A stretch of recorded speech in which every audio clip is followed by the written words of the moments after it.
Academy जाने के लंबे समय को वह उसके प्रेम के सहारे काट सकती है, पर ऐसे बेरुखी एक पल भी सहनी मुश्किल लगने लगी। पीछे पलटकर सुबकने लगी। उसने उसका सुबकना सुना तो पीछे पलटा। हाथ बढ़ा उसे चुप कराना चाहा पर कर न पाया। सीधा लेटकर छत घूरने लगा। क्या वह सही कर रहा है? वह गौरी से और गौरी उससे प्यार करने लगे हैं। क्या वे दोनों दूर रह पाएंगे? गौरी के मन का तो पता चले, फिर कुछ निर्णय पर बढ़े। पर उससे पहले उसे सच बताना पड़ेगा। जो बता भी नहीं पा रहा, तो उसके मन की थाह भी नहीं ले पा रहा है कि वह क्या चाहती है। गौरी का सुबकना भी बंद नहीं हो रहा था। लगातार सुबकती जा रही थी कि अभी ऐसा क्यों कर रहा है। कभी तो दुनिया जहां का प्यार लुटाकर आसमान में बिठा देता है, और कभी एकदम से जमीन पर ले आता है। उसे पूरी आशा थी कि उसके रोने पर वह उसे चुप कराएगा या मना लेगा, और वह वापस उसकी बाहों में सिमटकर सब भुला देगी। पर उसकी तरफ से कोई पहल ना होने पर चिढ़कर बड़बड़ाना शुरू हो गई। मैं दुखी हूँ, रो रो कर बेहाल हो रही हूँ, पर किसी को कोई फर्क नहीं पड़ता। मजे से सो गए। उसे लेटा देख तंज किया तो वह भी चिढ़ गया। मैंने नहीं कहा रोना शुरू कर, आंसू की नदियां बहाओ। वह अपनी जगह से इंच भर भी नहीं हिला। रो न हूं तो क्या करूं? जब पहलवानी से ही प्यार था, तो क्यों झूठ कहते थे कि तुझसे प्यार करता हूँ? तो इसके लिए रोना शुरू कर दोगी? इसके सिवा मैं कर ही क्या सकती हूँ? साड़ी के पल्लू से आंसू पोंछे। सच ही कहते हैं लोग, मर्द सब झूठे होते हैं। आप भी झूठे हो। आप मुझसे प्यार नहीं करते। मुंह दूसरी तरफ करके बड़बड़ा रही थी। अच्छा, तो अब मेरे प्यार पर सवाल उठा रही हो? वह एक हाथ सिर के नीचे टिकाकर उसे देखने लगा। प्यार करते तो दंगल न जाते। प्यार और दंगल का आपस में क्या तुलना? पहली बार तो नहीं जा रहा हूँ जो ऐसे कह रही हो। मेरी तो किस्मत ही खराब है। उसके ये कहते ही शब्द मन में शोर मचाने लगे। सच ही तो कह रही है। जब से इस घर में आई है, कभी सुखी नहीं रह पाई। अब भैया का सच पता चलेगा तो तब क्या बीतेगी। एक पल में सब कुछ स्वीकारना कठिन हो जाएगा। कितनी मुश्किल से तो इस सच को स्वीकार कर पाई थी। क्या दिल स्वीकार पाएगा ये सच्चाई? दिल कोई किराए का घर तो नहीं कि जगह बदलते सोचना ना पड़े। अब बोलेंगे भी नहीं क्या, या ना बोलने का भी व्रत रखेंगे? जो मुंह से दो शब्द नहीं निकल रहे। मैं किससे बोलूंगी सारा दिन? आप भी नहीं बोलेंगे तो किससे बातें करूं? उसके चुप रहने पर बड़बड़ाना तेज हो गया तो वह चिढ़ गया। महारानी, अपना ये रिकॉर्ड बंद करने का क्या लोगी? वह झुंझलाकर बोला। मैं बोलती हूँ तो बोलते हैं कि ज्यादा बोलती हो, ना बोलूं तो बोलते हैं बोलती नहीं है। वह अब भी चुप रहा। अब कुछ बोलेंगे भी नहीं क्या? वह उसके चुप रहने पर खींचती बोली। क्या बोलूं? बोलूंगा तो गुस्सा हो जाओगी, और फिर से टेसुबा हंसाने लग जाओगी। तो क्या करूं? हाँ, क्या करूं? एक काम कर, चुप हो जा। बड़ी मेहरबानी होगी। नहीं हो रही चुप? ना मेहरबानी करूंगी। ऐसे ही बड़बड़ाती रहे, मुझे कोई प्रॉब्लम नहीं। पर दूसरे कमरे में जाकर वह सुर ऊंचा कर बोला तो उसके ये कहते ही तुरंत उठ बैठे। अब आपको मैं इस कमरे में भी चुभने लगी हूँ, इसलिए मुझे इस कमरे से भेजना चाहते हैं। पर याद रखिए, मैं मैं अब कुछ भी सहन नहीं करूंगी। ना मैं दूसरे कमरे में जाऊंगी। ये जितना आपका कमरा है, उतना मेरा भी कमरा है। समझ गए ना? इसे मुझसे कोई नहीं छीन सकता। चुप! अब एक भी शब्द बोली तो बकर बकर बकर। तुम थोड़ी देर चुप नहीं रह सकती? जब जुबान चलना शुरू होगी तो कैंची की तरह तेज और बिना बैंक की गाड़ी सी लगातार चलती रहेगी। और जब चुप्पी साध लेती है तो तोड़ने मुश्किल हो जाती है। मेरा अधिकार मुझसे छीना जा रहा है, तो क्या मैं चुप रहूंगी? कौन सा अधिकार छीन लिया? मेरी पत्नी होने का? कोई नहीं छीन रहा। मेरा कल दंगल है, इसलिए कह रहा हूँ। अधिकार तुम्हारा ही है मुझ पर, और हमेशा ही रहेगा। ना मैंने ये दिया, ना छीन सकता। जैसा बजरंगबली चाहते थे वैसा हुआ। आगे भी जैसा वे चाहेंगे वैसा होगा। पर यकीन करो, मैं तुम्हारा ही हूँ। सच? उसके विश्वास दिलाने पर चेहरे पर मुस्कान आ गई। हाँ, उसने गर्दन सहमति में हिलाई। तो तो क्या? तो आप दंगल नहीं जा रहे? वह उससे लिपट गई कि वह कुछ बोल नहीं पाया। कितना ही सख्त जान हो, पत्नी के इतना प्यार दिखाने पर कोई भी पिघल जाए, तो वो कैसे शक्ति की परत तले अपना प्यार छिपाने की कोशिश करता पिघल गया। वह दोनों बाजुओं से उसे आलिंगन से बांधती है, और उसके हाथ स्वतः ही इसके इर्द गिर्द बंध गए। उसके सिर पर थोड़ी टिका दी। अब क्या चाहकर भी वह उससे दूर रह सकता है? शायद नहीं। जिस दिल में प्रेम का पौधा उपज गया हो, वह मजबूरी की धूप से कैसे सूख सकता है? यदि गौरी खुद दूरी बनाए, तो तब वह उसे मजबूर नहीं करेगा। अतीत में उसका और गौरी का बेशक देवर भाभी का रिश्ता रहा हो, पर अब वह उसकी पत्नी है, जिसे वह बेहद प्यार करता है। यह वह सच है, जिसे नकार देना इतना भी आसान नहीं। पर क्या उसे धोखे में रखना ठीक रहेगा?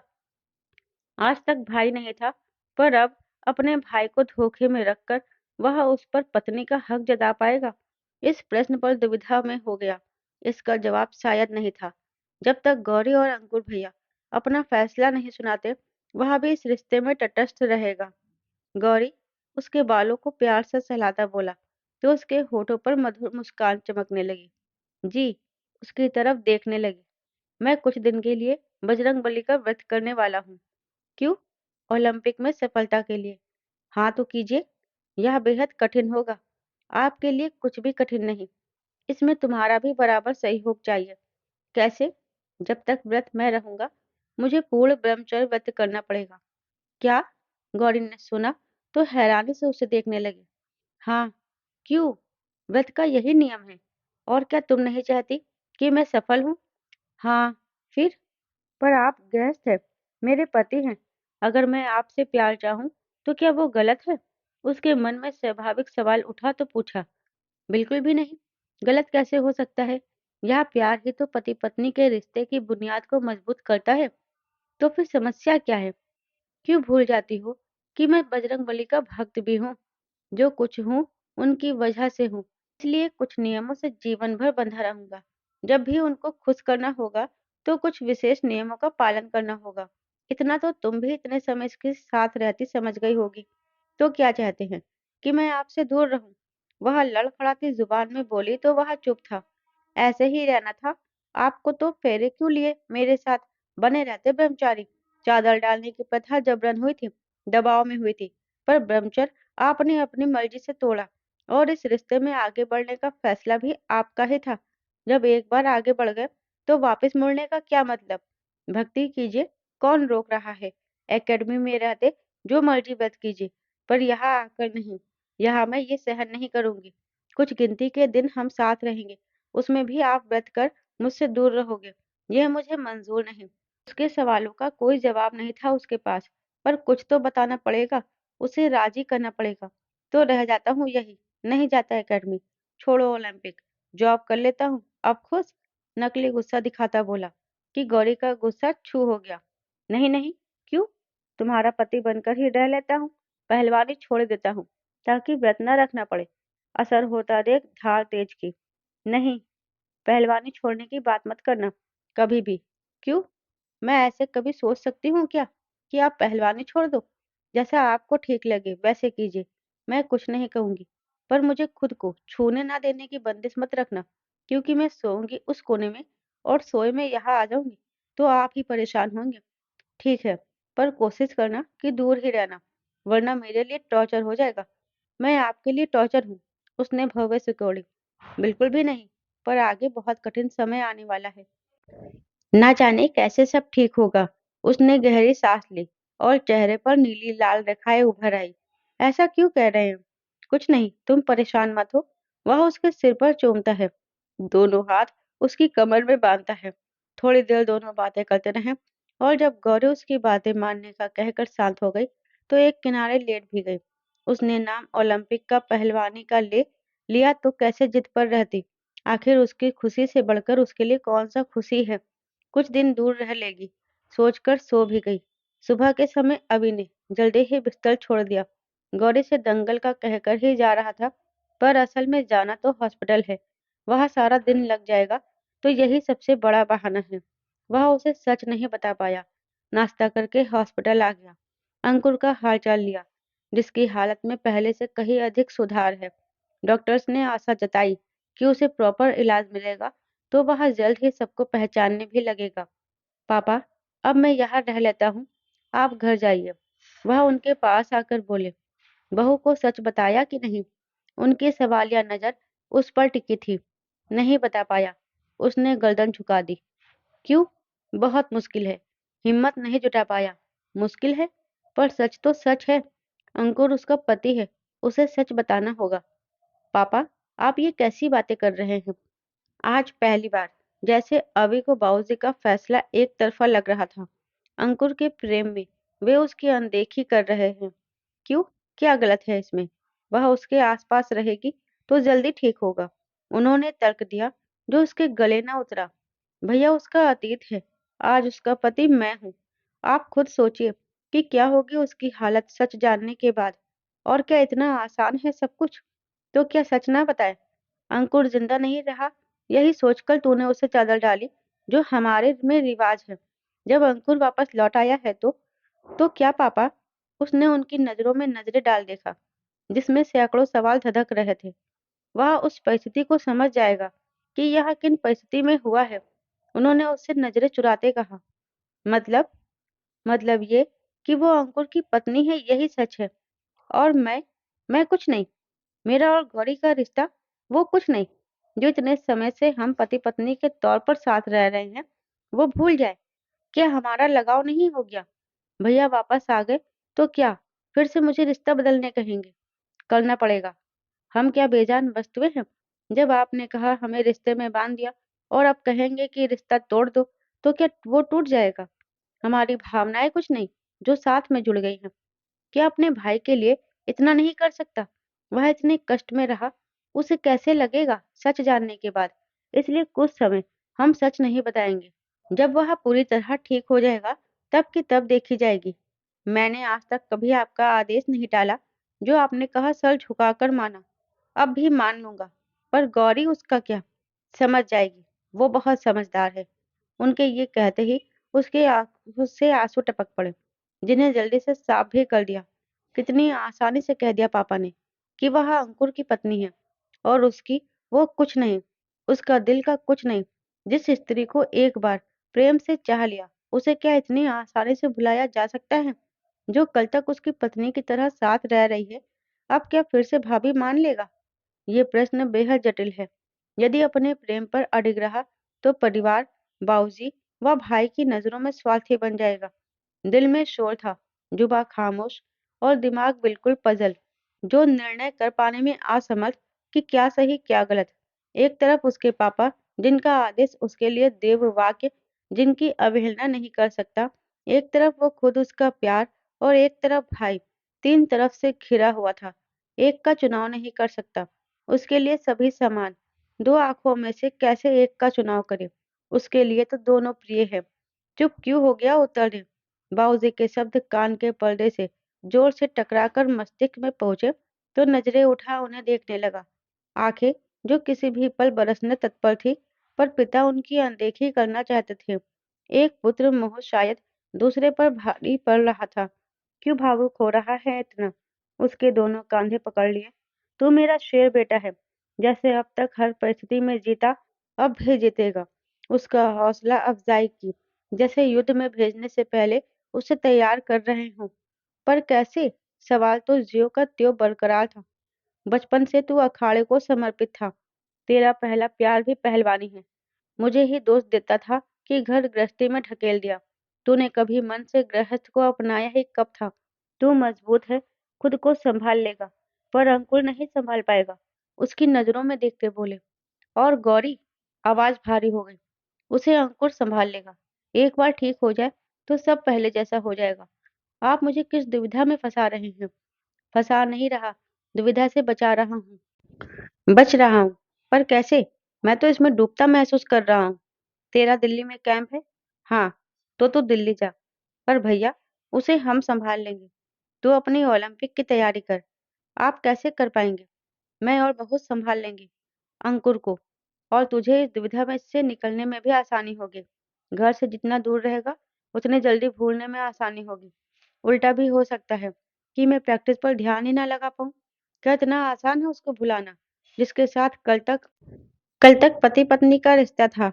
जानता हूँ कठिन है, पर तुझे ये कठिनता स्वीकारनी होगी। मैं तो कर लूंगा। और गौरी? गौरी का क्या? वो भी तो मुझे पति मानती है। उसके लिए मुझे बुलाना आसान होगा। और अंकुर का क्या? वो उसका पति नहीं? उसके प्रति उसका फर्ज नहीं? मत भूल, बेअता वो उसी की है। उसको इस हाल में देख उसकी सहानुभूति जागेगी और वह इसे अपना भी लेगी। अगर अनुराग के साथ उसे भेज दिया होता, तब भी ऐसे ही कहते आप? और अब अनुराग मान जाता आपकी बात? चुभने वाला प्रश्न पूछा था अवि ने, कि असल तिलमिलाहट के रूप में दिखा भी। साफ बोल कि तेरा खुद का मन बेईमान हो रहा है। तुझे अपने भाई की खुशी से ज्यादा अपनी खुशी की पड़ी है। तू चाहता ही नहीं कि ये पहले जैसे ठीक हो, तभी ऐसे बहाने बना रहा है। उनके चेहरे पर क्रोध छलक आया। अब आप मेरी बातों को गलत जगह घुमाकर मुझे गलत समझ रहे हैं। गलत नहीं, बिल्कुल ठीक समझ रहा हूँ। मैं बस अपनी दुविधा बता रहा हूँ। पहले आपने उसे अपनाने को कहा और अब छोड़ने को कह रहे हैं। चल ठीक है, तू जा। गौरी को भी साथ ले जा। तुझे जैसा करना है वैसा कर। पर आज के बाद मुझसे बात मत करना, न इस घर में वापस आना। इतना स्वार्थी मेरा अभी नहीं हो सकता। मैं समझ लूंगा कि गौरी का हाथ किसी गैर के हाथ में दे दिया। अंकुल जब ठीक होगा और गौरी के बारे में पूछेगा, तो उसे भी यही बता दूंगा। ये क्या कह रहे हैं आप? तो और क्या करूं? तेरा भाई मौत से लड़कर वापस आया है। उसे ठीक करना हम सबकी जिम्मेदारी है। ऐसे वक्त में भी तू अपने स्वार्थ से नहीं निकल पा रहा। स्त्री मोह ने इतना कमजोर कर दिया तुझे? पापा, आप ऐसे कैसे कह सकते हैं? क्या गलत कहा? तू जैसे अभी कर रहा है, तेरी कमजोरी दिखा रहा है। गौरी को अंकुर की जिम्मेदारी कहकर तेरे कंधों पर डाली थी, जानते हुए भी कि तुझसे घर गृहस्थी नहीं संभलेगी, पर उसको घर में रहने का हक मिल जाएगा। अब किस्मत से अंकुर लौट आया है। सही सलामत आता तो मुझे बीच में पड़ने की जरूरत नहीं होती। ना मैं तुझे त्याग करने को कहता।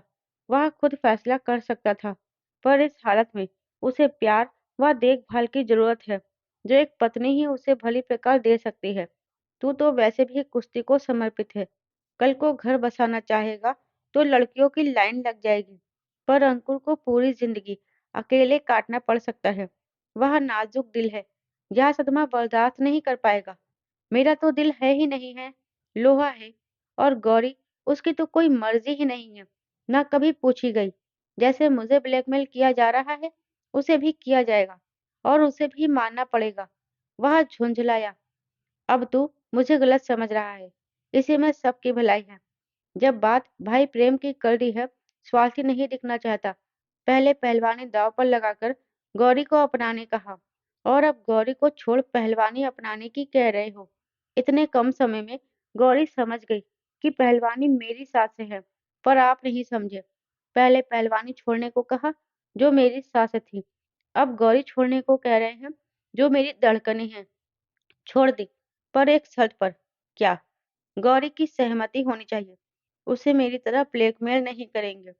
भैया के साथ रहना चाहे तो मैं हमेशा शहर में रहूंगा, और अगर वो मेरे साथ रहना चाहे तो आप उसे नहीं रोकेंगे। उसके पास ये विकल्प ना हो तो? कहकर उन्होंने तो उसके पैर टिकाने की आखिरी जमीन भी छीन ली। कहना क्या चाहते हैं? तू विकल्प ही मत बन। अंकुर उसका पति है।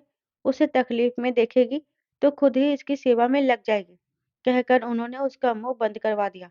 तो खून का घूंट पीकर रह गया। उन्हें इस समय समझाना मुश्किल था। वे वापस चले गए और वहां बैठ गया। थोड़ी देर बाद चलता अंकुर के पास आकर बैठ गया। भैया, उसका हाथ अपने हाथ में ले लिया। आपके जाने के बाद सब बदल गया। मैंने आपको हर रोज याद किया, सुख में दुख में, और जब मेडल जीता। अब आप वापस आए तो खुश होने की बजाय मैं किस चर्चा में पड़ा हूँ। मुझे माफ कर दो भैया, मुझे माफ कर दो मुझे। मैं सचमुच स्वार्थी हूँ, बहुत बड़ा स्वार्थी। जब मुझे अपने भाई के लौट आने की खुशी मनानी चाहिए, ठीक होने का जतन करना चाहिए, मैं नीच स्वार्थ में लिप्त हूँ। लानत है मुझ पर। आप ठीक हो जाओ, मैं आपके लिए दुनिया त्याग सकता हूँ। तो प्यार क्या है, जो मेरा था ही नहीं, न मेरा उस पर हक था। तब पापा ने आपकी जिम्मेदारी कहकर मेरे कंधे पर डाल दिया, और मैं भूल गया कि जिस दिन आप आओगे तो वापस लौटाना पड़ेगा। अगर इनकार करता हूँ तो स्वार्थी बन जाऊंगा। पापा ने तब जबरदस्ती ये जिम्मेदारी सौंपी थी, और आज वापस मांग रहे हैं तो पीछे नहीं हट सकता। आप बस ठीक हो जाओ, मैं आपकी खुशी देखकर खुश रह लूंगा। गौरी भी कुछ दिन बाद समझ जाएगी कि उसके लिए तो आपसे बेहतर कोई हो ही नहीं सकता। उसकी आंखों से आंसू टपक रहे थे। काफी देर बोलता रहा। जब मन हल्का हुआ तो चुप हो गया। दोनों ने एक लंबा समय लिया था इस रिश्ते में आगे बढ़ने का फैसला करने में, और अब अचानक से जैसे जिंदगी की राह में ऐसा मोड़ आ गया है कि शायद हम सफर रहे ही ना। पहलवान जी, ये टेस्ट रिपोर्ट लैब से ले आइए, फिर आपको इनकी हेल्थ रिपोर्ट देते हैं। डॉक्टर ने आकर उससे कहा तो चौंक उठा। दरअसल डॉक्टर ने अंकुर को नींद की दवाई दे रखी है ताकि वह जल्दी से रिकवर हो जाए। वह उठ गया और बाहर चला गया। सुबह से लेकर शाम का वक्त हो गया। बाबूजी का फोन आ गया। कैसा है अंकुर? उसके फोन रिसीव करने पर पूछा। ठीक है, मैं दुकान बढ़कर वहां आ रहा हूँ, फिर तू वापस आ जाना। नहीं। क्यों? मैं वहां क्या करूंगा? यही रुक जाता हूँ। आप आराम कीजिए। गौरी पूछेगी तो बता देना सच्चाई, उसने बेरुखी से कहा। तो गुस्सा क्यों हो रहा है? गुस्सा नहीं हो रहा। कल सच्चाई बतानी है तो आज बता दीजिए। नहीं बता पा रहा। क्यों? पता नहीं। पर अब पूछेगी तो क्या जवाब दूंगा? कि तुम लौटे क्यों नहीं? घर जाते ही पूछेगी। बता देना कि दंगल में ही रुक गया। आज तो शायद ही बता पाऊँ, पर कल तो उसे भी पता चल जाएगा। क्यों? तेरे चाचा, मौसी और बुआ आ रहे हैं। क्या? हाँ, उनको सच्चाई पता चल गई है। सुबह आने वाले हैं अंकुर से मिलने। तो तेरी बुआ का मुंह बंद तो रहेगा नहीं, बता देगी। जैसा करना है कर लीजिए। ठीक है, फिर कल गौरी को वहां लेकर आ जाता हूँ, जैसा आपको ठीक लगे। उसके मम्मी पापा को भी बुला लेता हूँ। क्यों? उसे समझाने में मदद करेंगे। वह कुछ नहीं बोला, सब उन पर छोड़ता है। अब तो जो भी फैसला होगा गौरी का होगा, पर लगता नहीं कि उसकी भी सुनी जाएगी। लड़का होकर उसकी नहीं सुनी गई, यहाँ तक कि उसके खुद के पापा उसको इमोशनल ब्लैकमेल कर सकते हैं, तो वो क्या गौरी को नहीं करेंगे? इसलिए सबको बुला रहे होंगे। उसके पापा उसके मन में ये बात बिठाने में कामयाब रहे कि गौरी अंकुर की पत्नी है। उसे गौरी के सामने विकल्प ही नहीं बनना। अंकुर गौरी को उससे ज्यादा खुश रखेगा। जिस स्थिति में अभी है, उसके लिए खुद से निर्णय लेना कठिन ही है। एक तरफ कुआं, एक तरफ खाई है। सिर्फ मूक दर्शक बनने के कुछ नहीं कर पा रहा। भैया गौरी को खुश रखेंगे। वे दोनों खुश रहेंगे तो मैं भी रह लूंगा। मैं तो कभी भी उनकी जगह नहीं ले पाऊंगा। मैं तो ब्रह्मचारी था, औरतों को कभी समझ नहीं सकता। थोड़ा सा गौरी को समझने लगा था कि आंखें बंद कर ली। तभी जेब में रखा फोन वाइब्रेट हुआ। निकाल कर देखा, गौरी की कॉल आ रही थी। हेलो, रिसीव किया। मुश्किल से आवाज निकली। पहलवान जी कहाँ रह गए आप? उसने सीधा ही प्रश्न दागा। मैं मैं आज नहीं आ पाऊंगा, धीमे से बोला। क्यों? यही रुकना पड़ रहा है। आज से पहले तो कभी रात बाहर नहीं रुके, आज रुकना पड़ रहा है। पहलवान जी, ये आप अच्छा नहीं कर रहे हैं। क्या हुआ? अब तो आप घर भी नहीं आना चाहते। ऐसा कुछ नहीं है। आप इतने निष्ठुर कैसे हो सकते हैं? तुम गलत समझ रही हो। मुझे आपसे ऐसी उम्मीद नहीं थी। क्या करूं? पहलवानी छोड़ दे? तुम यही चाहती हो कि मैं ओलंपिक में जीतूं? हाँ, तो अब आगे ऐसे ही समझ लो। मतलब, मेरे लिए पहलवानी मेरा पहला प्यार है। अब तक तुम्हारे साथ जितना समय बिता लिया बहुत है। अब क्या हमेशा तुम्हारे आगे पीछे घूमता रहूं? ओलंपिक मेडल छोड़ दूं? मुझे मेडल जीतना है, दुनिया में नाम कमाना है। ये क्या कह रहे हैं जो तुमने सुना? पहलवानी आपका प्यार है, और मैं मैं आपकी पत्नी हूँ। मेरे लिए फर्ज नहीं। तुम भूल गई हो कि तुम किसी और की भी पत्नी थी। कहते उसने आंखें बंद कर ली। आंखों से आंसू टपक पड़े। दिल मजबूत कर ये शब्द कहे थे कि असर भी हुआ। दोनों तरफ गहरी खामोशी सी छा गई। बहुत कुछ टूटा फूटा मगर खामोशी से। इन शब्दों से जैसे कई बड़े पत्थर दिमाग में धड़ धड़ाते गिरे हो, जिसके नीचे बहुत कुछ टूटा, कुछ दब गया, कुछ सिसक रहा था।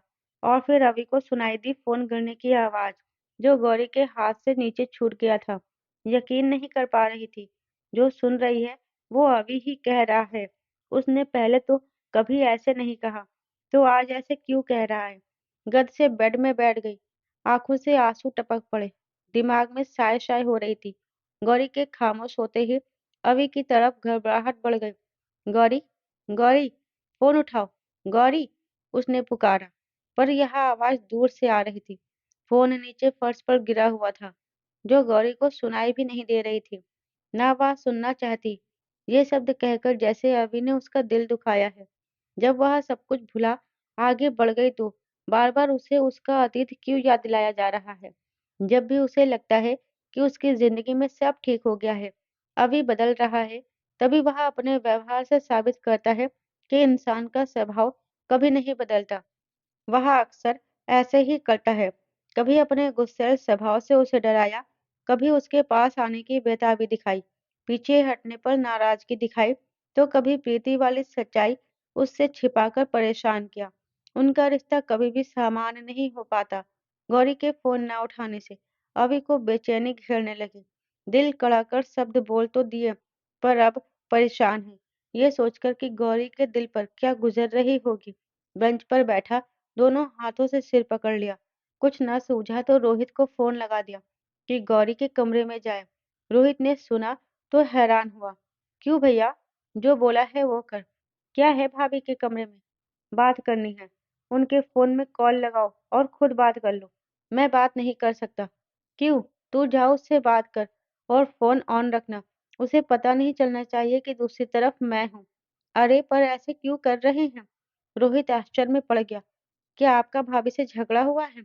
मन में प्रश्न उठा। ऐसे ही ज़्यादा प्रधान बनने की कोशिश ना कर, ना अपनी पंचायती कर, वरना फ़ोन में घुसकर मुँह सुजा दूँगा। गुस्सा क्यों हो रहे हो? जा, जा रहा हूँ। खुद भाभी से झगड़ा करते हो, बिचौलिया मुझे बनाते हो और कह रहे हो कि पंचायती ना कर। अरे, खुद झगड़ा लेकर आते हो तो पंचायती इकट्ठी होनी ही है। जाता है कि नहीं? जा रहा हूँ।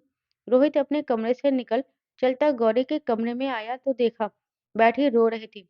घबरा गया। भाभी, भाभी क्या हुआ? क्यों रो रही हो? उसने बिना जवाब दिए रोना चालू रखा तो वह और ज़्यादा घबरा गया।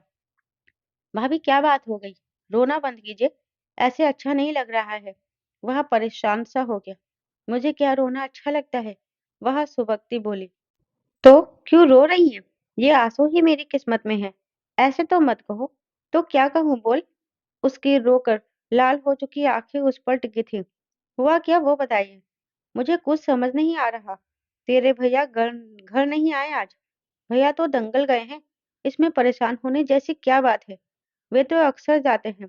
पहलवान का अखाड़े और दंगल से वही नाता है जो सांसों का दिल का और धड़कनों का होता है, आपस में जुड़ी हुई। पता है मुझे भी। मैंने रात वही रुकने की वजह पूछी तो उल्टा मुझे डांटने लगे। भैया को तो सच में अकल ही नहीं है, जो हमारी प्यारी भाभी को डांटते रहते हैं। 1-2 दिन में शहर जाने वाले हैं। पता नहीं कब लौटे। तो 2 दिन हमारे साथ नहीं बिता सकते थे? दंगल जाने की क्या जरूरत थी? वह आंसू पोंछती बोली। आपकी बात सही है, पर दंगल भी ज़रूरी रहा होगा, वरना भैया खुद ही ना जाते। ज़रूरी रहा होगा तो घर वापस तो आ सकते थे, पर नहीं, अब उन्हें याद आ गया कि उनका पहला प्यार तो कुश्ती है, जैसे मेरा पहला कोई और था। ना जाने क्यों जताने चाहते हैं कि मैं उन पर बोझ हूँ, जिससे छुटकारा चाहते हैं। अरे सीधे ही बोल दो, मैं क्या उनको पकड़ कर रखूँगी? पर मुझे बार-बार ताने तो ना दें। वह मन की भड़ास निकालती बोली। भाभी, भैया ऐसे कुछ नहीं सोचते। आप उन्हें गलत समझ रही हैं। वह उसकी तरफदारी में बोला। जब भी लगता है वे बदल रहे हैं, तभी मेरी सारी धारणाओं को ध्वस्त कर देते हैं। कहकर वह फूट-फूट कर रोने लगी। भाभी, जैसा आप सोच रही हैं, वैसा कुछ भी नहीं है। भैया आपके बारे में ऐसे बिल्कुल भी नहीं सोचते, बल्कि आपसे कितना प्यार करते हैं। आप तो इतनी अच्छी हैं। जब से आप आई हैं, सही मायनों में ये घर घर और भैया इंसान बने हैं। तो ऐसा क्यों कर रहे हैं? क्या पता दंगल में क्या सिचुएशन रही होगी, जिसका गुस्सा आप पर उतार दिया? सुबह आएँगे तो पूरा बदला निकालना। रोहित ने उसका ध्यान इस तरफ दिलाया तो चुप हो गई। हाँ, मैंने तो ये सोचा ही नहीं। सोचना था तो यूँ परेशान ना होती आप। हाँ, शायद यही बात होगी। पर फिर इतना रूखा बोलने की क्या ज़रूरत थी? प्यार से भी बोल देते। भैया ऐसे ही हैं, एकदम मूढ़े। आप क्या जानते नहीं उनको? क्या हुआ बहू, क्यों रो रही हो? गौरी का रोना सुनकर बाबूजी भी कमरे में आ गए। भाभी रो रही हैं। गौरी चुप थी। रोहित ही बोल पड़ा। क्या हो बहू, क्या बात हो गई? देखिए ना बाबूजी, पहलवान जी आज घर नहीं आ रहे हैं। आज वहीं रुक गए। वह शिकायती लहजे में बोली। हाँ तो क्या हुआ? दंगल गया है तो वहीं रुक गया। 1-2 दिन में तो एकेडमी जाने वाले हैं। तो दंगल न जाते तो क्या हो जाता? बहू, अभी पहलवान पहले है। अखाड़ा दंगल यह सब उसी का हिस्सा है। कुश्ती उसके लिए पहले आती है, बाकी चीजें बाद में। तो इसकी आदत डाल लो। क्यों? अब तो वह अधिकतर बाहर रहने वाला है, तो घर गृहस्थी पर भी ध्यान दो। उसे फिलहाल इस घर गृहस्थी में मत उलझाओ। उन्होंने लहजा कड़ा कर कहा। ये क्या कह रहे हैं बाबूजी? पहलवान जी के लिए पहलवानी जरूरी है, पर मैं कुछ नहीं। बहू, तुम्हें भी पता है कि अभी के लिए पहलवानी क्या है। अंकुर के जाने के बाद तुम दुखी थी, उसकी यादों से दूर नहीं जाना चाहती थी, ये घर नहीं छोड़ना चाहती थी। तो मैंने उसे किसी तरह राजी किया था, उसकी पहलवानी दांव पर लगा, इस रिश्ते के लिए तैयार किया था। अब सब ठीक हो गया है, तुम भी संभल गई हो, तो अब उसे उसकी पहलवानी के साथ अकेला छोड़ दो, ताकि बिना टेंशन अपने खेल पर ध्यान दे सके। आज बाबूजी के तेवर भी बिल्कुल बदले देख गौरी हैरान थी। यकीन नहीं कर पा रही थी कि ये वही बाबूजी हैं जो हर बात पर उसके साथ खड़े हो जाते थे और आज उसे ही शांत रहने की सलाह दे रहे हैं। हैरानी से मुंह खुला था। बाबूजी, आप पहलवान जी को सही बता रहे हैं। उसकी सवालिया नजर उन पर टिकी थी। हाँ, क्या पहलवानी घर परिवार से पहले आती है? अभी ओलंपिक की तैयारी कर रहा है, जिसमें पदक जीतना कोई बच्चों का खेल नहीं है। इतिहास रचने के लिए कुछ असाधारण करना पड़ता है, बलिदान देना पड़ता है, अपने सुख का, आराम का, घर त्यागना पड़ता है, तब जाके एक मेडल गले में पड़ता है। वैसे भी बाबा वाले कांड के कारण उसका बहुत नुकसान हो गया है। अब वह निश्चित होकर अपने खेल पर ध्यान लगा सकता है, तभी परिवार का, गांव का, देश का नाम रोशन करेगा। तुम सबको समझने की जरूरत है। चलो, अब रोना बंद करो और खाना लगाओ। तब तक मैं संध्या आरती करके आता हूँ। कहकर वे बाहर चले गए। गौरी बुत बनी खड़ी थी। न बल्कि गौरी, रोहित भी उनके ऐसे व्यवहार से आश्चर्य में था। वे कभी भी गौरी से इस लहजे में बात नहीं करते थे, पर आज बिना कहे बहुत कुछ कह गए। रोहित को कुछ समझ नहीं आ रहा था, बाहर चला गया और अपने कमरे में आ गया। फोन कानों से लगाया। भैया, सुन ली आपने पूरी बातें? उसने अभी से कहा, जो फोन पर वहां का सब घटनाक्रम सुन रहा था। हाँ, बुझी आवाज आई। जाहिर सी बात थी, इस सब से दुखी था। आखिर बात क्या है? आप और पापा ऐसा क्यों कर रहे हैं? क्या किया? भाभी के साथ ये कैसे बातें कर रहे हैं? ऐसे लग रहा है कि आप जानबूझकर भाभी को दुखी कर रहे हैं। रोहित को भी कुछ कुछ समझ आने लगा था। उसे इस सब की आदत डालनी होगी। पर क्यों? बहुत कुछ बदलने वाला है। क्या? तुझे भी पता चल जाएगा। ऐसी क्या बात है जो बताना नहीं चाहते? और नहीं बतानी तो मत बताइए, पर आप भाभी से बात कर लो। दुखी है, रो रही थी। उन्हें अच्छा लगेगा। नहीं। क्यों? पहले तो आप बात करने के बहाने ढूंढते थे। अब क्या हुआ? जीवन में वो क्षण भी आते हैं जब हमें बहुत कुछ वो भी करना पड़ता है जो हम नहीं करना चाहते। क्या मैंने चादर अपनी मर्जी से डाली गौरी को? नहीं। तो अब भी ऐसे ही समझ ले कि वही सिचुएशन फिर से मेरे सामने है और मैं बेबस। तब कुश्ती छूट रही थी और अब क्या भैया? कुछ नहीं। और इस बारे में उसे कुछ मत बताना, कहकर उसने कॉल काट दी। तो उसने भी फोन रख दिया। उन दोनों के जाने के बाद गौरी भी किचन में आ गई। सब्जी बनाकर रखी थी, रोटियां बेल दी, बाऊजी और रोहित के लिए खाना लगा दिया। गौरी ने गौर किया, आज बाऊजी अन्य दिन से ज्यादा प्रसन्न दिखाई दे रहे थे। फिर भी उस पर ना जाने क्यों गुस्सा थे। दोनों ने खाना खत्म किया तो बाऊजी ने गौरी से कहा, तुम भी खाना खा लो, कहीं भूखी रहो। खा लूंगी। खाना खाकर जल्दी सो जाना और सुबह जल्दी उठ जाना। उसे हिदायत देते बोले। क्यों? कल मासी, चाचा और बुआ आने वाले हैं, और तुम्हारे मम्मी पापा व चाचा ताऊ भी। उन्होंने पूरी लिस्ट गिना दी। कि गौरी हैरान थी। क्यों बाबूजी? ये सब एक ही दिन क्यों आ रहे हैं? उसने वजह पूछी। ऐसे ही मिलने। सबके सब अचानक से क्यों आ रहे हैं? अभी से मिलने आ रहे होंगे, तो सुबह उठकर सब तैयारी कर लेना। ठीक है बाबूजी। अभी की बातों से दुखी गौरी को बाबूजी की बातें भी बड़ी अटपटी सी लगी। पहले उनका पहलवान जी की बात का समर्थन करना, जबकि आज तक वे हमेशा उसका समर्थन करते थे। बेशक पहलवान जी की गलती हो या ना हो, यकीन नहीं कर पा रही थी कि ये वही बाबूजी हैं जो बात बात पर पहलवान जी को उसकी वजह से डांट दिया करते, जिन्हें घर गृहस्थी ओलंपिक से ज्यादा महत्वपूर्ण लगती थी, और अब इन्हें कुश्ती ज्यादा प्रिय हो गई है। अचानक से सब लोग क्यों आ रहे हैं? चाची बुआ तो समझ आता है, पर उसकी माँ पापा वो क्यों आ रहे हैं? दिल में शोर मचा हुआ था। अभी की बातों से दुखी थी, पर अलग ही उलझन में हो पाई तो अक्सर करता है। वजह भी समझ आती है, गरम दिमाग है। पर बाबूजी की बातें और व्यवहार इतना अजीब लगा कि वो खटक रहा था।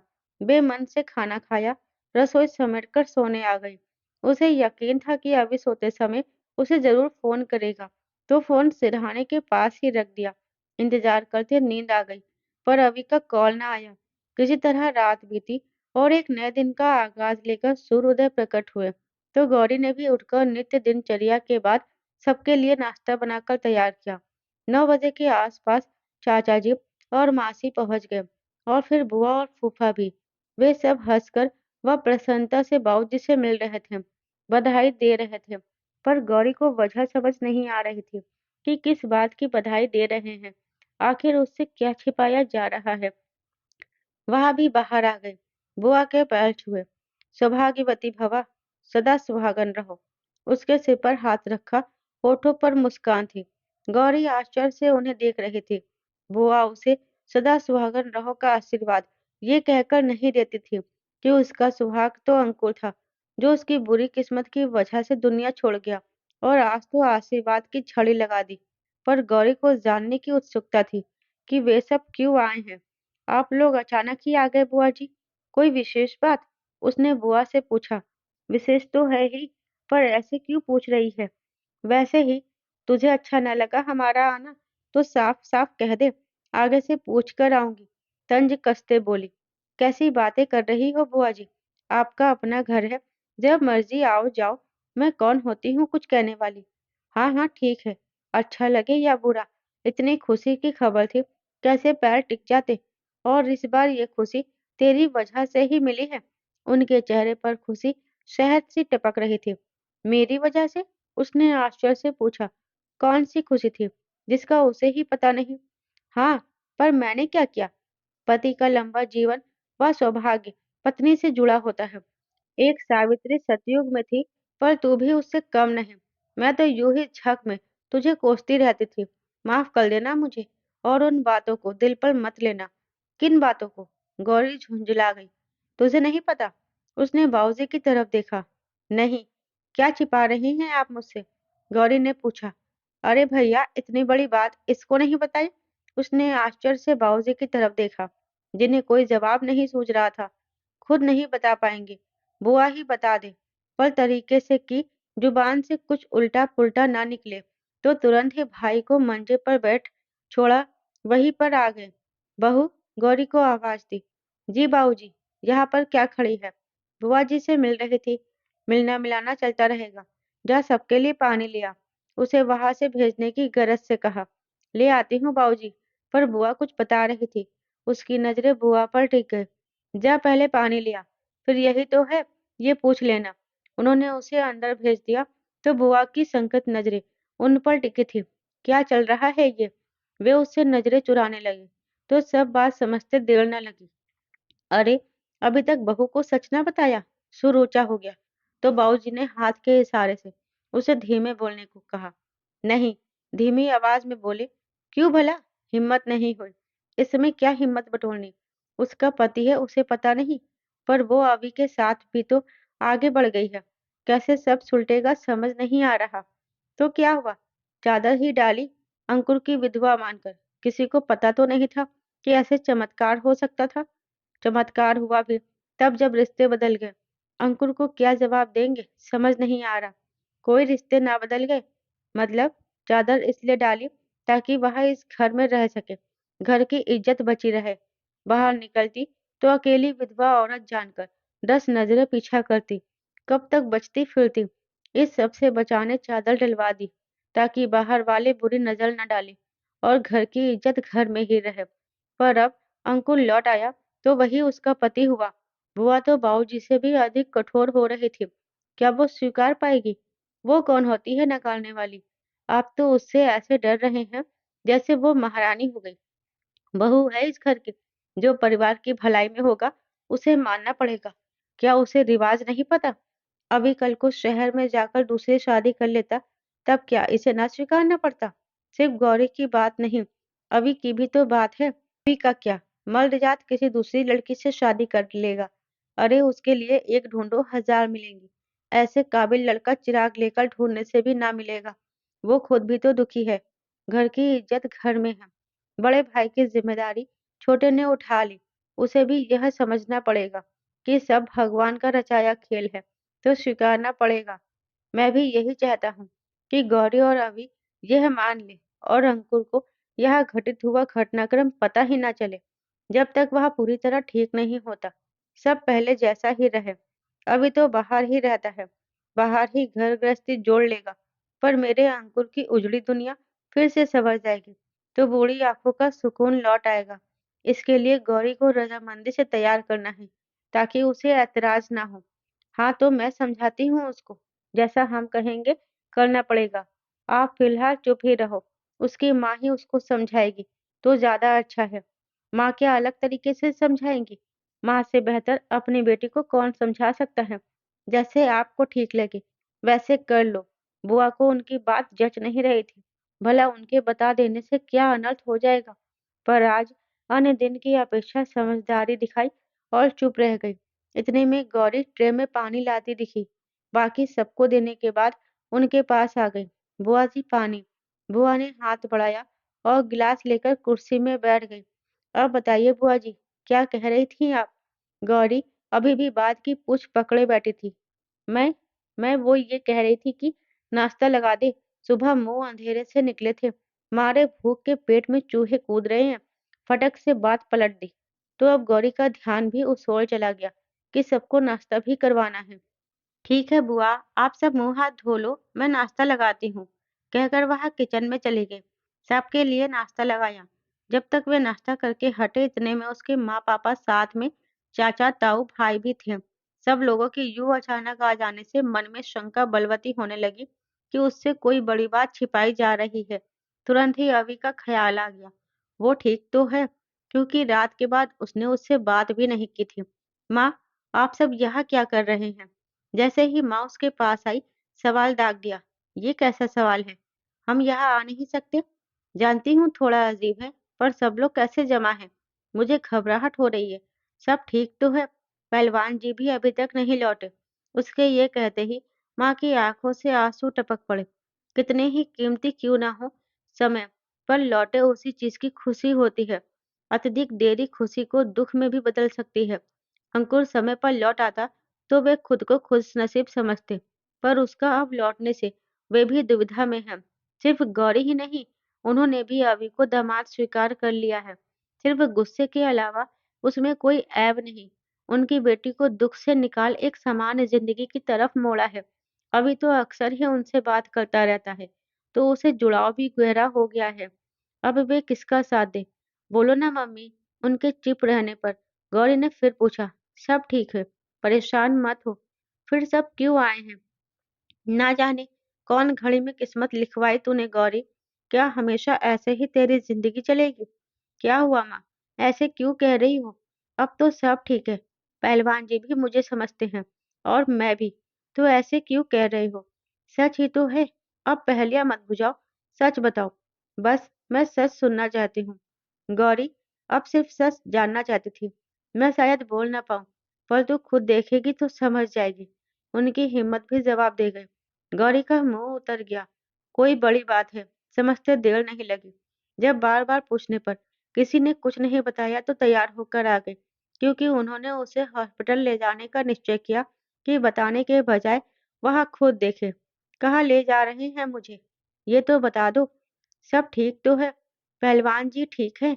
हाँ, सब ठीक है, तू शांत रह। वे लोग हॉस्पिटल पहुंचे तो उसकी धड़कनें और भी तेज धड़कने लगी कि हॉस्पिटल क्यों आए हैं। धड़कते दिल से आगे बढ़ी।